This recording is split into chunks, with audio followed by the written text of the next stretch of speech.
The morning I woke to the growl of 8 bulldozers at my property line, I knew someone's day was about to implode, and it sure wasn't mine. Those HOA sharks thought they'd cornered me, ready to flatten my 5 acres for their shiny condos. They didn't know they'd just picked a fight with a former marine explosives expert who legally owned a zone testing ground.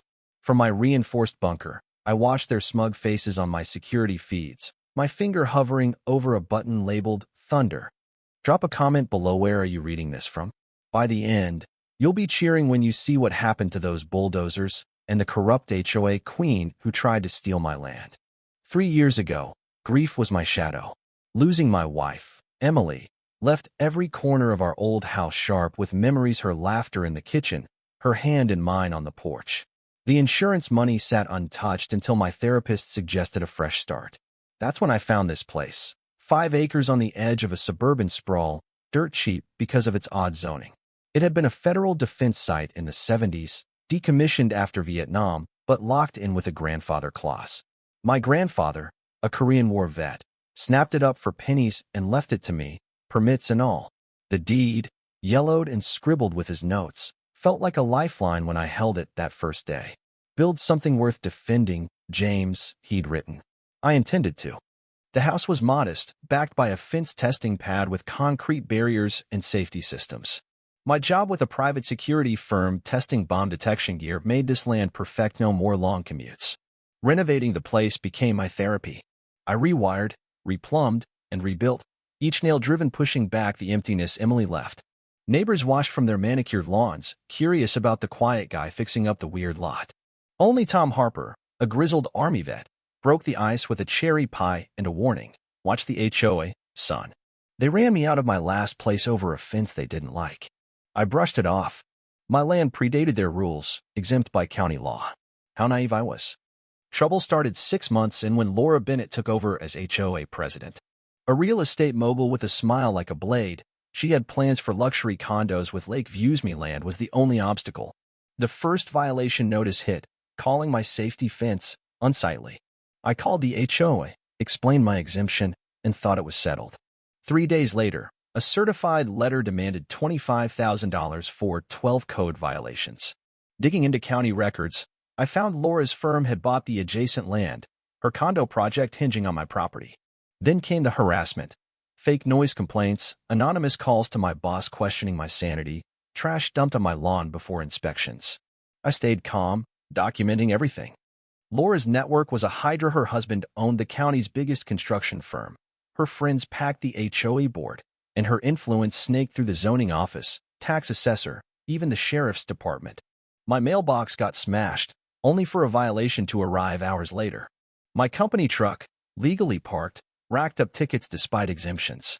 When I installed security lights after someone slashed my hoses, I got cited for light pollution. Then, while I was away for a seminar, someone broke in, rifling through my property files. The responding deputy shrugged it off as kids, refusing to dust for prints. That night, I hid my documents in a fireproof safe under my workshop floor. I fought back with tech cameras disguised as rocks, motion sensors, mics catching whispers 50 feet away. Footage soon showed board members trespassing, a county tax assessor, bankrolled by Laura's husband, measuring my fence, and Laura herself peering into my windows. Then I met Sarah Lynn, an environmental lawyer down the street. Over coffee, I showed her my permits and footage. Her jaw dropped. "They did this to me," she said. "Find me over my bamboo fence until I tore it out." That night, Tom brought 3 more neighbors to my living room, each with stories of Laura's strong-arming. Fines for a wheelchair ramp, citations for religious symbols, threats over medical equipment. We became a resistance. A fake condemnation notice appeared on my door, claiming my land was a public hazard. I called Mike Russo, a retired judge from my veterans group, who confirmed it was bogus but warned the county might target my zoning. As we spoke, my phone pinged survey stakes from Bennett Luxury Homes were being hammered around my lot. At the records office, I uncovered a bombshell. Someone had tweaked my digital boundary records, shrinking my acreage. The clerk, Evelyn, whispered, "This isn't the first time." 3 other properties were altered, all bought by Laura's husband's shell companies. She handed me certified copies, warning me to watch my back. 2 days later, Evelyn retired after 37 years. Coincidence? Hardly. Sarah found another chink in Laura's armor. My land's north corner held protected wetlands and endangered species of wood warbler, a rare salamander, and orchid unmentioned in Laura's condo plans. Building there would violate federal law, stalling her project for years. She filed inquiries with environmental agencies while I built a dossier, altered records, fake violations, trespassing clips, Laura's threats. Mike mapped our strategy, property rights, procedural errors, environmental laws, and fraud, each hitting a different jurisdiction Laura couldn't control. At 3 a.m., my security system screamed. 8 bulldozers loomed at my fence, Laura waving emergency demolition permits lacking proper seals. Workers and vests milled around, HOA cronies barking orders. I flipped on floodlights, started recording, and called 911. Deputy Chris Vega arrived, but his sergeant shut him down, muttering about career suicide and Laura's husband.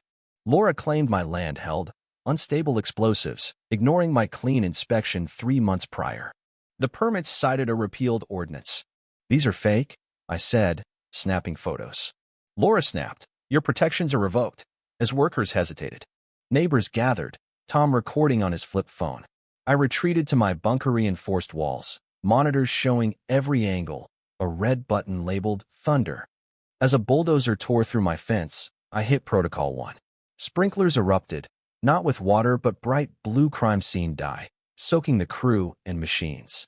Hidden speakers blared, "You are entering a federal explosives zone." Workers panicked, half fled. Laura, drenched in dye, climbed into a bulldozer herself, lurching forward. I pressed Thunder. Subwoofers mimicked explosions. Theatrical smoke billowed. LEDs flashed like fire. Laura lost control, hitting an illegal water line her team had tapped from my well, sending dye-tainted water toward the lake. ATF agents, fire crews, and state police swarmed in. I handed Agent Carla Ruiz, an old colleague, my evidence binder, footage, fake permits, altered records. Neighbors shared their stories. Tom led 6 others who'd been bullied into selling. Sarah presented her wetlands data. News crews captured the blue-stained chaos, the story exploding into a corruption scandal. Laura, scrubbing dye from her hands, was hauled to the station for fraud. Her phone rung. An investor caught on my cameras trespassing. Her face said it all. Game over. "I've worked too hard," she screamed as cops cuffed her. "Do you know what it's like to have nothing?" Her raw pain hit me, but so did the memory of her victims. Investigations unraveled her empire: fake permits, bribes, forged signatures. Her company collapsed, investors bailed, and her husband divorced her. She got probation, fines, and 500 hours of community service, planting flowers on the land she'd targeted. The HOA dissolved, replaced by a transparent association. My land became a training hub for first responders, part of it a community garden where I turned a bulldozer into a vine-covered sculpture. 6 months later, I saw Laura in the garden, dirt on her jeans, planting in the heat. She'd lost everything: license, wealth, status. "The black-eyed Susans need more sun," I said. She nodded, wary. Over weeks, I helped with heavy tasks, her story spilling out. A childhood in poverty, a deadbeat developer dad, a hunger for respect. It didn't excuse her, but it humanized her. She now works with a nonprofit, helping families protect their homes. My community thrives: kids play, neighbors grill, and I help draft the Homeowner Protection Act, signed into law with a pen I keep framed. Emily would have loved this place. Defending it gave me purpose, and in the fight, I found healing.